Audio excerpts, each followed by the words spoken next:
Crisis before world politics. अगर हम history देखें मैनकाइंड की, तो ऐसा नहीं है खाली कॉन्फ्लिक्ट्स और क्राइसिस ही देखने को मिलती है, आपको पीस और कल्चरल डेवलपमेंट भी देखने को मिलता है। एक ना एक तरह की क्राइसिस जो है वो हमेशा वर्ल्ड पॉलिटिक्स की रियलिटी रही है। जैसे सबसे पहले देखते हैं इकोनॉमिक क्राइसिस। अब जो स्टेट्स हैं वो आपस में किस लिए लड़ते हैं? कंट्रोल करने के लिए, या उस कंट्रोल को मेंटेन करने के लिए, खासतौर से जो नेचुरल रिसोर्सेज है उनके ऊपर।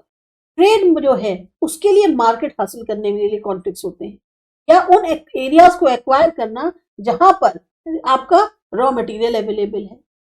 सेकेंड वर्ल्ड वॉर के बाद जो दो इकोनॉमिक स्कूल ऑफ थॉट थे, सोशलिस्ट और कैपिटलिस्ट, इन लोगों ने क्या किया, इनके बीच का जो मतभेद था उसने पार्शियल तौर पे इंडिया को दो भागों में बांट दिया, इन वर्ल्ड को दो भागों में बांट दिया। इन जो इकोनॉमिक इनइक्वालिटी है वो देखने को मिलती है डेवलपिंग और डेवलप्ड कंट्रीज के बीच में। तो कोशिशें जो करी जा रही है वो बेसिकली ये है कि किसी तरीके से इस इनइक्वालिटी को रिमूव किया। अब जैसे मल्टीनेशनल कंपनीज हैं, उनकी कमांड जो है वो बढ़ती जा रही है, और जो इंटरनल या एक्सटर्नल तौर पे जो स्टेट्स की सोवरेनिटी है वो कहीं ना कहीं कमजोर पड़ रही है। ग्लोबलाइजेशन का दौर है, तो मार्केट जो है वो इंटरनेशनल होता जा रहा है, कंपटीशन बढ़ता जा रहा है मल्टीनेशनल कंपनीज और नेशनल कंपनीज के बीच में, यहां तक कि मल्टीनेशनल कंपनीज के बीच में आपस में कंपटीशन बढ़ रहा है। तो ये जो पावरफुल कंपनीज हैं, इनकी जो एक मैग्निफिसेंस कह सकते हैं कि इंपॉर्टेंस है, वो बढ़ती जा रही है, जो खास तौर से प्रभावित कर रही है वर्ल्ड पॉलिटिक्स को। अब इनमें भी देखा जाए तो वो कंपनीज जो वेपन्स बनाती हैं वो कहीं ज्यादा और प्रभावित कर रही हैं वर्ल्ड पॉलिटिक्स, क्योंकि मार्केट्स एक दूसरे से कनेक्टेड हैं, और खास तौर से जो कैपिटल है, टेक्नोलॉजी है, इसका जो तेजी से एक दूसरे के उसमें ट्रांसफर हो रहा है, तो कहीं ना कहीं अगर इनमें कुछ उतार चढ़ाव आता है तो फौरन उसका असर पूरी दुनिया पर पड़ता है, और इसको रेगुलेट करने के लिए एक ना एक सिस्टम का एब्सेंट होना बहुत जरूरी है। दूसरी आती है कल्चरल क्राइसिस। अब वर्ल्ड जो है वो कल्चरल तौर पे भी डिवाइडेड है, जहां एक तरफ रिलीजियस एक्सट्रीम जो है वो बढ़ता जा रहा है, वहीं दूसरी तरफ मॉडर्नाइजेशन की जो स्कोप है वो भी बढ़ रही है, क्योंकि आज की डेट में टेलीविजन और सोशल मीडिया जो है ये बढ़ता जा रहा है। क्लैश आपको देखने को जहां एक तरफ मिलेगा डेमोक्रेटिक वैल्यूज में, ह्यूमन राइट्स में, साइंस में, वहीं दूसरी तरफ इनइक्वालिटी, रिलीजियस फैनेटिज्म, इसमें भी देखने को मिलेगा। तो ये जो एक तरह की नई कल्चरल क्राइसिस है, ये एग्जिस्टेंस में आ गई है दुनिया के सामने, और इसके लिए कोशिश करी जा रही है कि इसको अगर ईज पे लाना है तो इसके लिए सबसे पहले इंसान का पढ़ा लिखा होना जरूरी है, या प्रचार किया जाए उससे रिलेटेड, या सर्कुलर सेक्युलर वैल्यूज को हम इतना ज्यादा सर्कुलेट कर पाए। अब जो ग्लोबलाइजेशन है या जो मीडियम है ब्रॉडकास्टिंग का, उसके सर्कुलेशन के कारण पर्सन और स्टेट्स जो है वो कनेक्टेड हैं और पूरी दुनिया से जुड़ते जा रहे हैं। नतीजा, कुछ कम्युनिटीज जो है उनको अब अपनी आइडेंटिटी की भी, एक तरह से पहचान की भी क्राइसिस खड़ी हो रही है उनके सामने, और ये जो है कहीं ना कहीं नेचुरल रिएक्शन कहा जा सकता है ग्लोबलाइजेशन का। पॉलिटिकल क्राइसिस, वर्ल्ड पॉलिटिक्स ने बहुत सारे पॉलिटिकल क्राइसिस भी झेले हैं। कोलोनियलिज्म था, इंपीरियलिज्म था, फर्स्ट वर्ल्ड वॉर हो गया, सेकेंड वर्ल्ड वॉर हो गया, कोल्ड वॉर हो गया, यहाँ तक कि विचारों को लेकर या टेररिज्म को लेकर भी मतभेद हो गए। अब इन क्राइसिस के ओरिजिन के लिए, ये इनकी जो उत्पत्ति हुई है उसके लिए बहुत सारे फैक्टर रेस्पॉन्सिबल है। एग्जाम्पल के लिए, स्टेट्स के बीच में जो कॉन्फ्लिक्ट हो रही है नेचुरल रिसोर्सेज को हासिल करने के लिए, रिलीजियस फैनेटिसिज्म को लेकर, रेसिज्म को लेकर, आइडियोलॉजीज के जो कॉन्फ्लिक्ट्स हैं, टेररिस्ट ऑर्गेनाइजेशंस हैं, कट थ्रोट कॉम्पिटिशन है मल्टीनेशनल कंपनीज के बीच, कंपनीज के बीच में जो कंपटीशन है वेपन्स बनाने को लेकर, इन सब के जो स्टेट्स के बीच में ये सब चीजें जो हो रही हैं, ये कहीं ना कहीं कॉन्फ्लिक्ट्स और क्राइसिस के लिए जिम्मेदार है।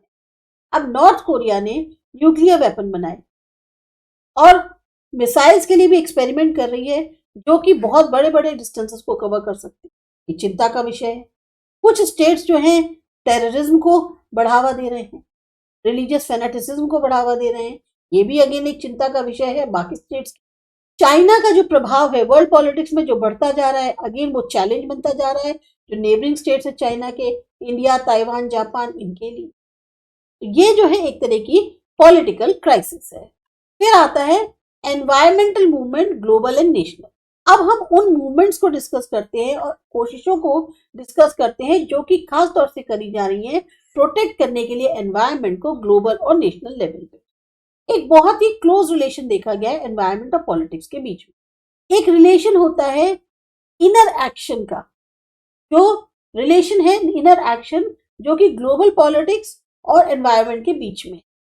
वर्ल्ड पॉलिटिक्स जो प्रभाव डालती है वो एनवायरमेंट पर डालती है, और एनवायरमेंटल प्रॉब्लम्स जो हैं वो भी काफी ज्यादा प्रभावित करती हैं रिलेशंस को जो नेशंस के बीच में है, यानी कि इंटरनेशनल पॉलिटिक्स। कैसे, अब इनको देखते हैं। अगर हम अपनी वर्ल्ड हिस्ट्री देखें तो ये बिल्कुल साफ हो जाता है कि चाहे कोऑपरेशन हो या कॉन्फ्लिक्ट हो, जो कि स्टेट्स के बीच में देखने को मिलता है, चाहे वो लैंड को लेकर हो, वाटर को लेकर हो या नेचुरल रिसोर्स, यही मेन केंद्र होता है कोऑपरेशन का और कॉन्फ्लिक्ट का। जो भी रिस्पॉन्सिबल फैक्टर्स रहे कोलोनियलिज्म के या इंपीरियलिज्म के ओरिजिन के लिए, ये भी एक इंपॉर्टेंट फैक्टर माने जा सकते हैं नेचुरल रिसोर्सेज के। नेचुरल रिसोर्सेज क्या करते हैं, जो भी सिटीजन्स हैं उनकी ज़रूरतों को पूरा करते हैं, या जो इंडस्ट्रीज हैं उनकी ज़रूरतों को, या फिर नेशन को वो स्ट्रॉन्ग बनाते हैं। तो नेचुरल रिसोर्सेज को हासिल करने के लिए पावरफुल स्टेट्स जो हैं वो कोशिश करते हैं कि वो दूसरे स्टेट्स के ऊपर अपनी एक जो डोमिनेशन है, यानी अपनी सुपीरियरिटी जो है वो क्रिएट करने की कोशिश करते हैं। और इसी से जो है बदलाव आता है, जो सिस्टम है ग्लोबल पॉलिटिक्स का, उसमें एक तरह से चेंज आता है। अब इंपीरियलिज्म को एक्सेप्ट करके जो यूरोपियन स्टेट्स थे जैसे ब्रिटेन, फ्रांस, हॉलैंड, इन सब ने क्या किया, एक डोमिनेशन को स्टैब्लिश करने की कोशिश करी जो स्टेट्स यूरोप के बाहर थे उनके ऊपर। इंडस्ट्रियल रिवॉल्यूशन के बाद जब रॉ मटेरियल्स की कमी होने लग गई यूरोपियन स्टेट्स के अंदर, तो उनको परेशानी हुई। तो रॉ मटेरियल को और जो मैन्युफैक्चर्ड हैं फिनिश्ड गुड्स हैं उनको एक तरह से बेचने के लिए एक मार्केट की बहुत ज्यादा जरूरत थी। इसीलिए उन्होंने जो स्टेट्स थे एशिया और अफ्रीका के, उनको स्लेव्स बनाया और उनके नेचुरल रिसोर्सेज को एक्सप्लॉइट करना शुरू। जो कॉलोनीज को एक्वायर करने का कंपटीशन था, उसी के कारण वॉर भी हो रहे थे यूरोपियन स्टेट्स के बीच। करंट वर्ल्ड पॉलिटिक्स जो है उसमें आज की डेट में मिनरल ऑयल और नेचुरल गैस मुख्य केंद्र पे है। बहुत सारे स्टेट्स जो वेस्ट एशिया के हैं वहां बहुतायत में रिजर्व्स हैं नेचुरल रिसोर्सेज के, और खास तौर से मिनरल ऑयल के। ये अब कोशिशें करी जा रही हैं वर्ल्ड सुपर पावर्स के द्वारा, स्पेसिफिकली यूएसए के द्वारा, ज्यादा से ज्यादा पॉलिटिकल इंफ्लुएंस इन स्टेट्स के ऊपर बढ़ाया। इसे कहते हैं पॉलिटिक्स ऑफ ऑयल।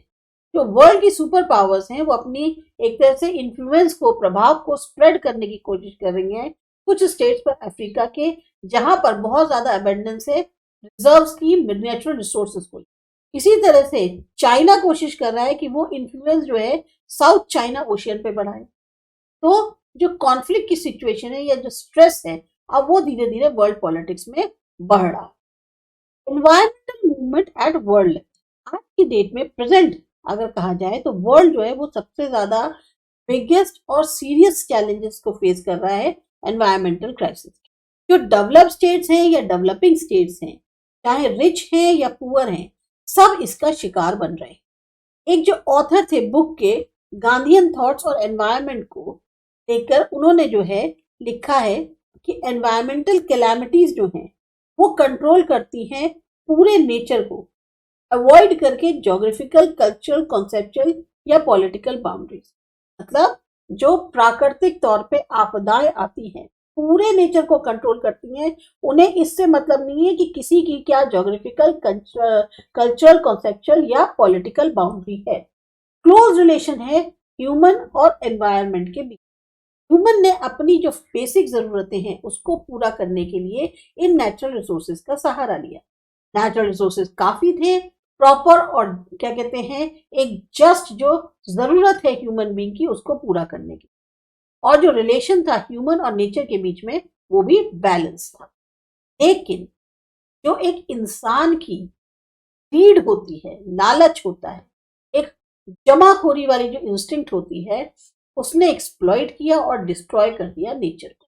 जो भी ह्यूमन बीइंग और नेचर के बीच का जो रिलेशन है उसको भूल के या बिना ये सोचे कि जो आगे आने वाली जनरेशन्स हैं उनके लिए क्या होगा, सिर्फ और सिर्फ फिजिकल और इकोनॉमिक डेवलपमेंट को हासिल करने के लिए इन लोगों की जो एक क्रेजीनेस थी, एक पागलपन था, उसने आज की डेट के जो सीरियस एनवायरमेंट क्राइसिस है वो पैदा किया। अब इस चीज को अगर हम सोचते हुए सिर्फ संपन्नता या जो आज की एक वेलनेस है, वेल टू डू है प्रेजेंट जनरेशन, इसको सोचते हुए बिना ये सोचे कि जो एनवायरमेंट है उसको तो हम ध्यान दे नहीं रहे, हम सिर्फ अपनी संपन्नता, अपनी जो वेलनेस है उसको ध्यान में रख रहे हैं, नेचुरल रिसोर्सेज को पूरी तरह से एक्सप्लॉइट करा रहे हैं।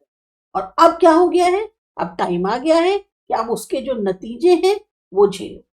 अभी तक तो तुमने सिर्फ अपने को देखा, अपनी भलाई देखी, उसके चक्कर में तुम सब कुछ करने को तैयार हो, नेचुरल रिसोर्सेज को पूरी तरह से एक्सप्लॉइट कर, लेकिन उसका एक सीमा होती है। अब उसका रिजल्ट हो रहा है, ह्यूमंस ने बहुत ज्यादा इंटरफियर कर दिया है नेचुरल प्रोसेस में, इसीलिए एनवायरनमेंट हो गया इम्बैलेंस।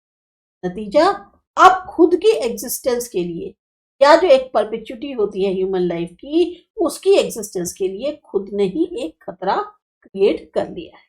पॉपुलेशन बढ़ती जा रही है, इंडस्ट्रियलाइजेशन हो, अर्बनाइजेशन हो, सब बढ़ता जा रहा है। तो जो यूज है नेचुरल रिसोर्सेज का वो बिना किसी कंट्रोल के, बिना किसी भेदभाव के, सिर्फ अपने फिजिकल और इकोनॉमिक डेवलपमेंट को बढ़ाने के लिए, अच्छा संपन्न लाइफस्टाइल हो उसको फॉलो करने के लिए, एक कंज्यूमरिज्म कल्चर जो है, कंज्यूमर बन गए हम लोग, बिना एनवायरनमेंट की चिंता किए हुए पूरी दुनिया के अंदर ये चीज जो है बढ़ती जा रही है। जो अमाउंट है पॉइजनस गैसेस का, जिसको हम ग्रीन हाउस गैसेस कहते हैं, आती हैं आपकी carbon dioxide, methane, nitrous oxide, sulphur hexafluoride, hydrofluorocarbon, chlorofluorocarbon, ये सब पूरी तरह से एटमॉस्फेयर में बढ़ रहे हैं। तीसरा, सीरियस प्रॉब्लम जैसे कि ग्लोबल टेम्परेचर बढ़ रहा है, क्लाइमेट चेंज होने लग गया है। इन सब के कारण जो अब पूरी दुनिया है वो नेचुरल कैलेमिटीज बहुत जल्दी जल्दी फेस कर रही है। Flood, drought, cyclone, landsliding, avalanche, unseasonal rain, ये सब किस कारण हो रहे हैं? क्योंकि हम लोगों ने इतना ज्यादा इनको एक्सप्लॉइट करके जो एक एनवायरनमेंट है उसमें इम्बैलेंस क्रिएट कर, तो ग्लोबल टेम्परेचर बढ़ रहा है, क्लाइमेट चेंज हो रहा है, इसकी वजह से हमें ये सब चीजों को फेस करना। इसके बाद आता है who is responsible for environmental crisis. ये करते हैं अगले वीडियो।